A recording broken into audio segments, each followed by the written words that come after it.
Good morning! Magchichikahan tayo habang magtitimpla ako ng aking kape.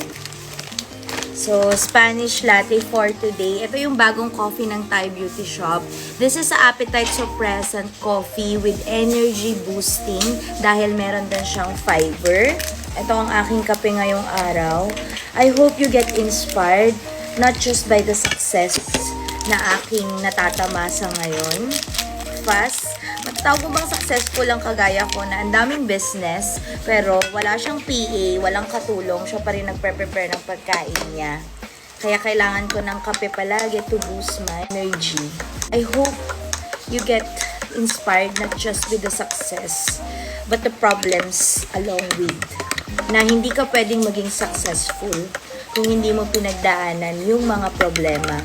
Kaya kapag may nagsasabi sa akin na toxic ako, ang dami kong problema, it's because I did not conceal my problems. Pinakita ko sa inyo ano nga ang reality ng isang business owner. Ano yung mga problema ang pwede mong kaharapin.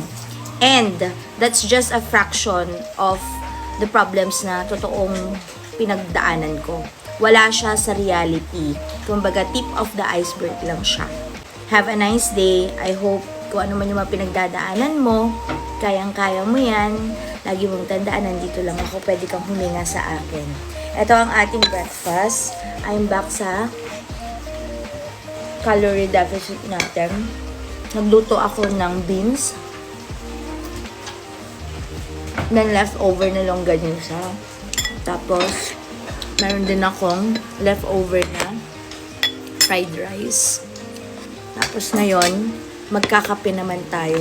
Super sarap na tong kape namin sa mga coffee lover out there. You should try. Ang sarap isabay. Ang sarap-sarap.